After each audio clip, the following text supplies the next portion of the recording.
Halo, selamat pagi anak-anak hebat. Bagaimana kabarnya hari ini? Ibu harap kalian semua dalam keadaan sehat. Masih tetap semangat belajar ya hari ini. Hari ini kita masuk ke dalam tema 1, selamatkan makhluk hidup. Subtema 2, hewan sahabatku, pembelajaran ke-1. Sebelum pembelajaran dimulai, kita berdoa dulu ya. Berdoa selesai.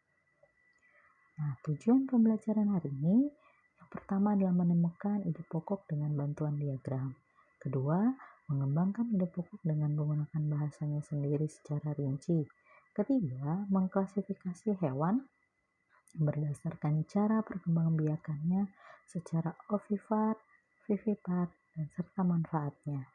Menyebutkan kehidupan ekonomi dari negara terkait kondisi geografisnya dengan benar. Dan yang terakhir, menulis laporan tentang perbedaan kehidupan ekonomi dari dua negara terkait kondisi geografisnya dengan benar melalui diagram. Ibu mau tanya, apakah kamu penyayang hewan? Apa saja manfaat yang diperoleh manusia dari hewan? Dan bagaimana cara hewan berkembang biak? Mari kita pelajari. Negara-negara di Asia Tenggara ini memiliki banyak hewan loh. Beberapa di antaranya ada yang dijadikan sebagai makanan, simbol negara, atau dijadikan sebagai binatang peliharaan. Oleh sebab itu ada beberapa teks berikut yang kita baca dan amati gambarnya. Gajah putih dianggap suci oleh beberapa negara di Asia Tenggara seperti Myanmar, Kamboja, dan Thailand. Menjaga gajah putih adalah usaha yang sangat mahal karena pemiliknya harus menyediakan makanan khusus untuk gajah. Indonesia dikaruniai luas wilayah lautan lebih besar dibandingkan luas daratan. Luas lautan Indonesia mencapai 5,8 juta kilometer persegi. Di dalam lautan Indonesia tersimpan potensi perikanan yang cukup besar. Salah satunya ikan tuna. Nah, siapa yang suka makan ikan tuna di rumah? Nah, ikan tuna ini adalah salah satu ikan yang paling banyak dicari oleh negara lain seperti Jepang, Amerika Serikat, dan Uni Eropa. Terakhir, tahukah kalian burung yang hidup di negara tetangga kita? Burung takur dahan hidup di Malaysia. Hewan ini termasuk hewan yang dilindungi negara. Nah, kita masuk ke dalam tugas pertama, yaitu menentukan ide pokok dari paragraf 1 dan paragraf 2. Seperti pembelajaran sebelumnya, kita sudah belajar tentang ide pokok. Ada bacaan tentang bebek. Bebek adalah unggas yang hidup di darat tetapi menyukai perairan. Penduduk Indonesia banyak memanfaatkan daging dan telur bebek untuk kebutuhan sehari-hari. Paragraf kedua, bulu bebek tidak pernah basah meskipun ia berenang dan menyelam. Hal itu karena bulunya memiliki kelenjar minyak. Lapisan minyak berguna untuk membuat suhu tubuh bebek tetap hangat di malam hari. Sekarang tugas kalian adalah menentukan ide pokok dari paragraf ke-1 dan paragraf kedua. Ingat, ide pokok adalah kalimat utama atau ide utama yang ada dalam setiap paragraf. Kita masuk ke muatan pelajaran IPA. Setiap hewan memiliki kemampuan berkembang biak. Dengan berkembang biak, hewan dapat melestarikan jenisnya. Tahukah kamu bagaimana cara hewan berkembang biak? Yuk kita simak. Yang pertama ada hewan yang disebut dengan ovipar. Hewan yang berkembang biak dengan cara bertelur itu disebut ovipar. Contohnya ayam dan jenis burung lainnya. Yang berikutnya adalah vivipar. Selain bertelur, ada juga hewan yang berkembang biak dengan cara melahirkan. Nah, hewan yang berkembang biak dengan cara melahirkan inilah yang disebut dengan vivipar. Contohnya kucing, sapi, gajah, dan masih banyak yang lainnya. Yang ketiga adalah ada ovovivipar. Hewan yang berkembang biak dengan cara bertelur sekaligus melahirkan. Ada contohnya, yaitu ular. Nah, tapi beberapa jenis ular tidak selamanya melahirkan anaknya. Kadang-kadang pada saat mengeluarkan anaknya masih ada anak ular yang terbungkus cangkang telurnya. Nah, perkembangbiakan ini dikatakan bertelur sekaligus beranak atau ovovivipar. Nah, setelah kita mengenal dengan hewan ovipar, vivipar, dan ovovivipar, Bu Guru memiliki gambar. Kalian coba lihat, ada gambar hewan apa saja di situ. Ada kura-kura, ya, ayam, ular. Nah, tugasnya adalah mengelompokkan hewan-hewan yang ada pada gambar berdasarkan cara perkembangbiakannya. Nah, kamu kelompokkan, buat ke dalam diagram Venn.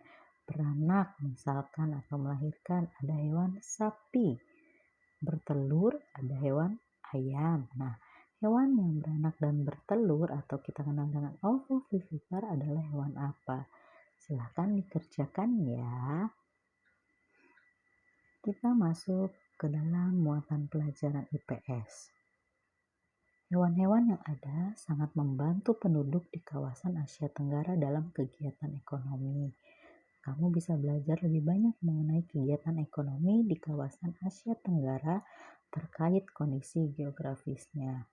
Potensi ekonomi negara-negara anggota ASEAN, kawasan Asia Tenggara terletak pada jalur perdagangan dunia.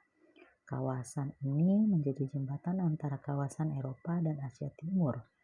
Oleh karena itu, Asia Tenggara menjadi wilayah persaingan bagi pihak yang ingin memanfaatkan kedudukan strategis kawasan ini. ASEAN berperan sebagai wadah untuk menghindari persengketaan yang mungkin timbul. Dengan posisi yang strategis ini, setiap negara di kawasan Asia Tenggara memiliki kekayaan sumber daya yang menjadi kekuatan negara. Kita simak ada beberapa negara di Asia Tenggara.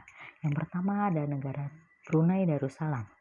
Negara ini terkenal dengan kekuatan sumber daya alam berupa minyak bumi dan gas alam. Brunei menjadi negara di Asia Tenggara yang memiliki pendapatan per kapita tertinggi karena gas alamnya. Negara kedua ada Filipina. Filipina adalah sebuah negara kepulauan yang mata pencaharian sebagian besar penduduknya adalah di bidang pertanian. Filipina berhasil menjadi salah satu negara di dunia yang dapat membangun dan mengembangkan pertaniannya dengan baik. Beberapa produk unggulan hasil pertaniannya diekspor ke berbagai negara seperti nanas, padi, kelapa, dan gula. Hasil pertanian ini juga yang menunjang perkembangan ekonomi negara ini. Negara ketiga ada negara Kamboja. Nah, di negara Kamboja ini mengalir Sungai Mekong. Daerah di sekitar Sungai Mekong ini merupakan daerah yang subur. Mata pencaharian penduduk Kamboja adalah pertanian. Hasil pertanian Kamboja yang besar adalah padi dan karet. Negara berikutnya adalah tanah air kita, yaitu Indonesia. Sebagai negara kepulauan terbesar di kawasan ini, Indonesia memiliki ragam sumber daya alam yang sangat kaya. Banyak hal yang dapat dikembangkan untuk memperkuat perkembangan ekonomi Indonesia. Saat ini, Indonesia mengekspor minyak dan gas bumi, tekstil, juga produk-produk dari kayu. Pertambangan menjadi salah satu pintu masuk para pengusaha mancanegara ke Indonesia. Keindahan alam Indonesia pun merupakan daya tarik yang menjadi sumber devisa negara dari sektor pariwisata. Kita bangga sekali ya menjadi anak Indonesia. Nah, kita lanjut. Ada negara berikutnya yaitu Laos. Laos bertetangga dengan Kamboja. Negara ini dilewati oleh aliran Sungai Mekong. Sama seperti di Kamboja, kegiatan pertanian banyak dilakukan di sepanjang aliran sungai ini. Sebagian besar hasil pertanian dinikmati oleh masyarakat Laos. Negara berikut adalah Malaysia. Kegiatan ekonomi utama penduduk Malaysia adalah di bidang pertanian, pertambangan, dan perindustrian. Perdagangan internasional merupakan salah satu kegiatan ekonomi Malaysia yang mengalami pertumbuhan tercepat. peralatan elektronik, minyak, dan gas bumi diekspor ke negara lain. Produk dari kayu, minyak sawit, karet, tekstil, sepatu, dan bahan-bahan kimia diperdagangkan di dunia internasional. Ada negara Myanmar.